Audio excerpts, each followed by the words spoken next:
Quand on devient trop fort, on a l'impression que ce sont les autres qui sont très faibles. Salut la communauté foot, salut la communauté Barça. Voilà, débrief Étoile Rouge de Belgrade face au FC Barcelone qui s'est soldé par un score de 2-5.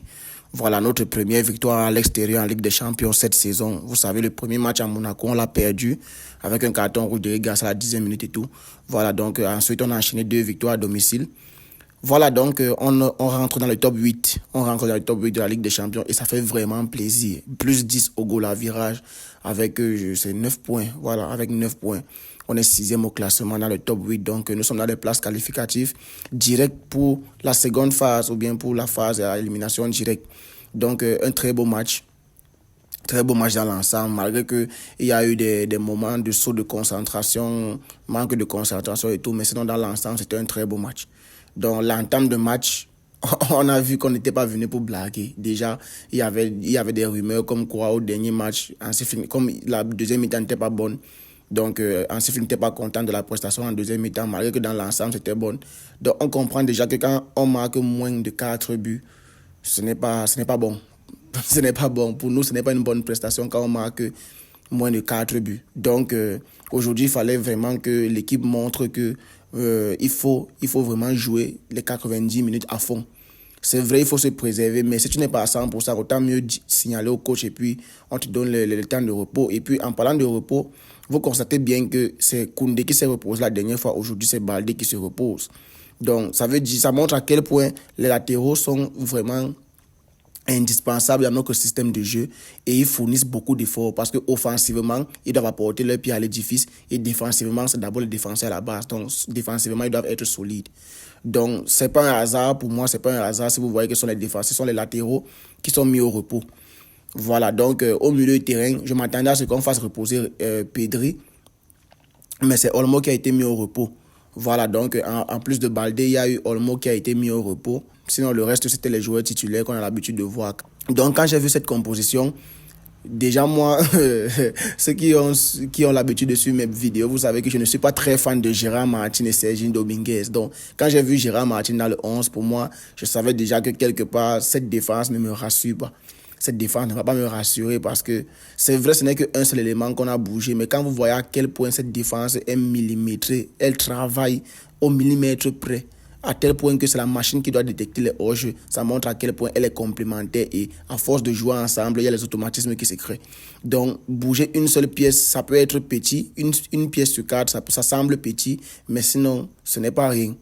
Voilà, donc, ceci étant dit, on a entamé le match, le pressing était là, Étoile Rouge avec le numéro 55, son nom commence par M, je ne connais pas trop son nom. Il a dit comment il va montrer à Lamine Yamal aujourd'hui, comment c'est lui qui est meilleur footballeur que lui et tout.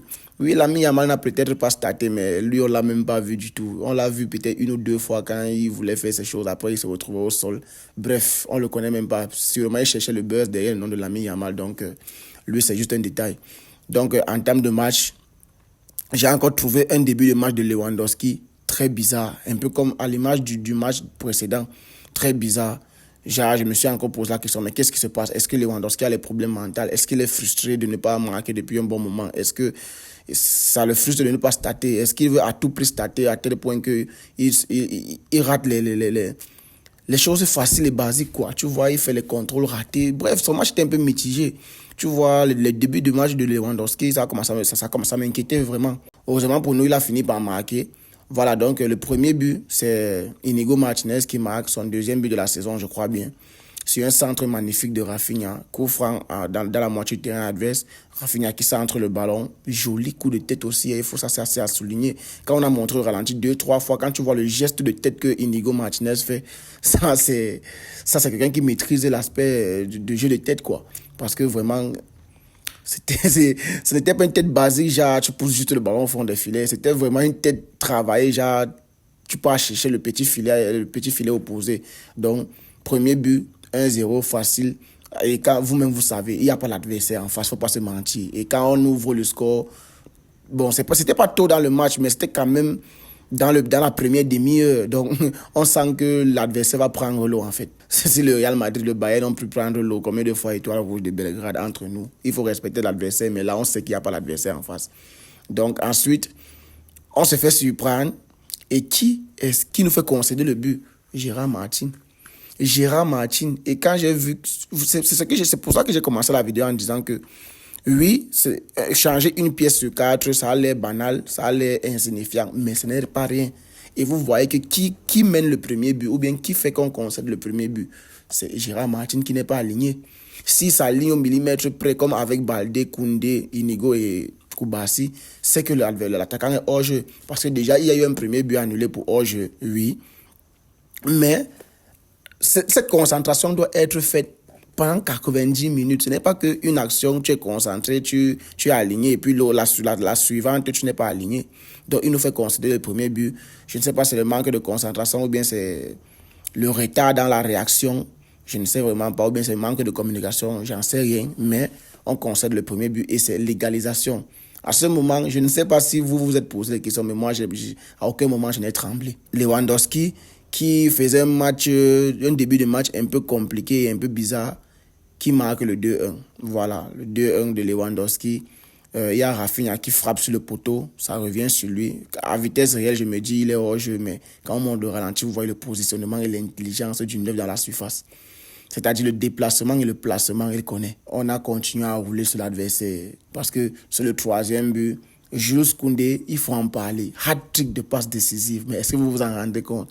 Ce n'est pas tous les jours qu'on se lève pour avoir ce genre de statistiques. Même les plus grands passeurs de l'histoire, si c'est difficile de trouver qu'ils ont une fois fait une prestation de 3 passes décisives en un match. Hat-trick de passes décisives. Waouh! Donc, Koundé qui livre sa première passe décisive sur le deuxième but de Lewandowski. Un simple tapin. Mais avant de marquer ce deuxième but, Lewandowski nous fait du Lewandowski. Comment est-ce qu'il a pu rater cette occasion? Tu réussis à faire le contrôle. Tu peux croiser ta frappe, tu peux ouvrir ta frappe, tu peux enrouler ta frappe. Qu'est-ce qui se passe? Tu ne cadres même pas. Alors que le gardien est déjà au sol. Le défenseur est debout, mais il ne peut pas jouer avec les mains. Il ne peut pas plonger. Mais cadre au moins, avant qu'on voit que le gardien étant au sol a pu faire une parade. Donc Lewandowski ne peut pas aussi faire un match où on est satisfait de A à Z. Il faut trouver quelque part, il fasse quelque chose qui énerve. Mais sinon, malgré ça, c'est quand même Lewandowski. Il a pu se relever derrière. Et voilà, il a claqué son deuxième but sur un centre ras de tête de Koundé. Malgré que le gardien dévie un peu la balle, mais c'est une passe excessive de Koundé. Au milieu du terrain, l'intensité était là. C'est vrai que j'ai beaucoup observé De Jong pour voir, parce que j'ai vu les critiques envers lui le dernier match. J'ai observé De Jong aujourd'hui pour voir que, mais qu'est-ce que vous critiquez sur De Jong? Qu'est-ce qu'il a fait? Aujourd'hui, quand même, il était aligné avec Casado, parce qu'il y a aussi des personnes qui disaient que le fait que De Jong n'était pas aligné avec Casado, ça a fait en sorte qu'il ne puisse pas exprimer son full potentiel, quoi. Parce que vous savez, De Jong, c'est quelqu'un qui porte la balle. Mais c'est rarement quelqu'un qui va chercher à casser les lignes avec une passe, comme Casado peut le faire. Donc aujourd'hui, ils étaient alignés ensemble comme double pivot. Et pour moi, ça a bien fonctionné. C'est vrai qu'il n'y avait pas l'adversaire en face qui venait nous presser et tout. Mais sinon, Casado est toujours dans son intensité qu'il met au milieu du terrain. Il est toujours là pour gratter les ballons, récupérer les ballons et tout. Voilà. Donc, dans l'ensemble, c'était beau. Et puis, Rafinha, qu'on ne voyait pas beaucoup. Déjà, il a fait la passe décisive, mais il ne s'exprimait pas beaucoup. Mais là, vous avez vu son but. Vu son but sur une passe décisive de Koundé encore en retrait. Plat du pied, sécurité, merci, au revoir.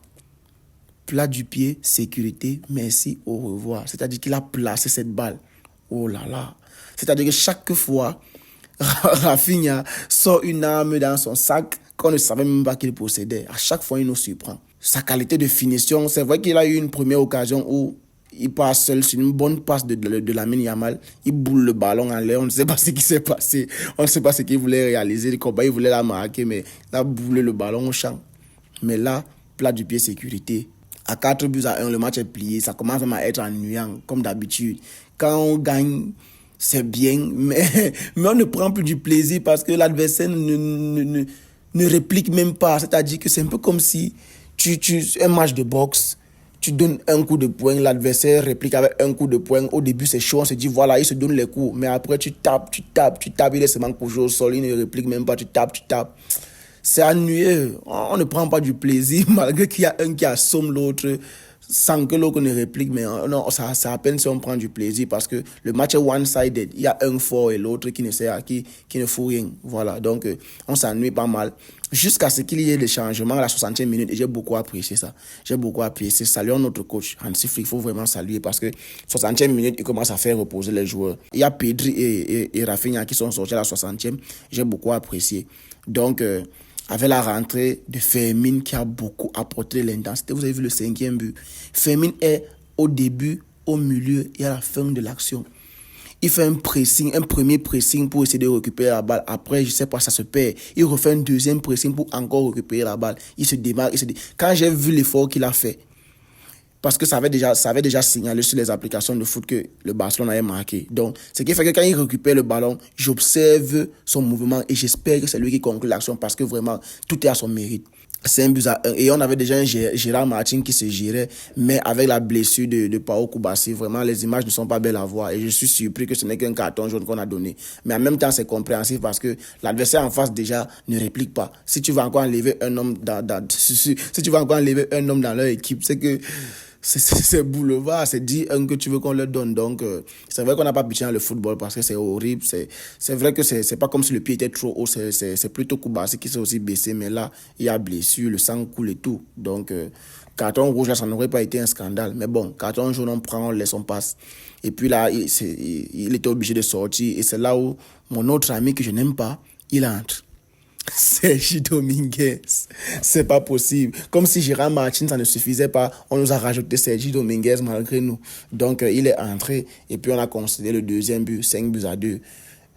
Voilà, et le match est fini. Et après le but de Fermin, il ne faut pas que j'oublie ça, après le but de Fermin, c'est vrai quand même que le deuxième but de l'Étoile Rouge, c'était un beau but. Quel enroulé. Waouh! Ça, c'est un beau but. Koundé qui essaie de dégager le ballon, mais ça retombe sur le pied de l'adversaire. Et puis, ils essaient de combiner là après. Il y a un enroulé. Le but est très beau. Le but est vraiment beau. C'est apprécié. C'est même applaudi. Et puis, il y a Fermin qui veut répliquer après avec aussi une bonne frappe enroulée. Malheureusement, ça touche la barre. Oh, c'est pas grave. Mais bon, il est sorti avec son but. Il a fait une très belle rentrée avec Gavi aussi d'ailleurs. Gavi aussi qui est aussi rentré avec son... J'avais bien envie de voir le double pivot Gavi Casado. Et on a eu l'opportunité de voir aujourd'hui 2 joueurs qui mettent vraiment l'intensité au milieu du terrain. Donc Gavi qui était aussi beau. Gavi aussi, c'est un profil un peu à la Casado parce que lui aussi il a une bonne qualité de passe pour casser les lignes. Je l'ai vu beaucoup de fois essayer de chercher Lewandowski. Lewandowski d'ailleurs qui voulait marquer son triplé mais ce n'est pas venu. Donc il fallait aussi le préserver à un moment donné. Pao Victor qui est rentré et tout. Je voulais aussi beaucoup voir Ansu Fati parce qu'avec Gavi qui était rentré, qui se projetait et essayait de chercher les espaces dans les appels, dans le dos de la défense parce que les attaquants faisaient les appels. J'avais beaucoup envie de voir Ansu Fati ce que ça allait donner parce qu'il y avait quand même les espaces qu'il pouvait exploiter et tout. Mais bon, malheureusement, il n'a pas pu rentrer en cours de jeu. Lamine Yamal, avec le temps, il est toujours en train de baisser en intensité pour se préserver, c'est sûr. Donc, Casado et lui, ils ont fini le match. Sinon, dans l'ensemble, le reste s'est reposé. Quand Gérard Martin et Sergi Dominguez sont alignés, automatiquement, le niveau d'Inigo Martinez baisse. Ce n'est que logique. Donc, la défense était un peu embrouillée. On sent que celle-là ne travaille pas ensemble. Quand tu as Koundé, Sergi Dominguez, Gérard Martin et puis Inigo Martinez, on sent que ça ne travaille pas ensemble. Donc, c'était un peu embrouillé sur certaines phases, mais il n'y avait personne en face pour faire mal. Donc, ils se sont quand même gérés jusqu'à la fin. Donc, Inigo Martinez qui a été élu homme du match, vraiment bravo à lui parce que c'est vraiment lui le stopper de notre défense. C'est lui qui dit quand le bloc doit reculer, quand le bloc doit avancer. C'est toujours lui qui est là pour couvrir les orges et pour aligner la défense. Donc, ce fut un match, c'était une formalité quoi. On ne peut pas dire que ce fut un très beau match parce qu'en face, on savait qu'on allait battre, mais avec combien de buts d'écart, avec combien de buts marqués, en provoquant combien d'orges, voilà les questions qu'on se pose. On se pose la question à savoir, est-ce qu'on va gagner? Est-ce que qui va marquer? Non, on sait déjà qu'on va gagner. Manita, pas facile, mais logique, voilà. Logique et bon, voilà. Donc, je ne pense pas faire une vidéo pour noter les joueurs parce que vraiment, en face, il n'y avait pas vraiment l'adversaire. Donc, on va faire ça pour les matchs vraiment à haute intensité quand il y a vraiment l'adversaire aussi en face. Sans manquer du respect à l'Étoile de Belgrade, ils ont fait leur match, mais c'est 3 crans en dessous du niveau du Barcelone cette saison. Donc, voilà. Si j'ai oublié des choses, mentionnez en commentaire pour donner vos avis. Et si vous êtes resté ici, merci. Continuez de vous abonner, ça fait plaisir. Likez, partagez et activez la cloche de notification pour ne pas rater les prochaines vidéos. Sur ce, on se dit à très bientôt les gars. Restez en santé. Peace.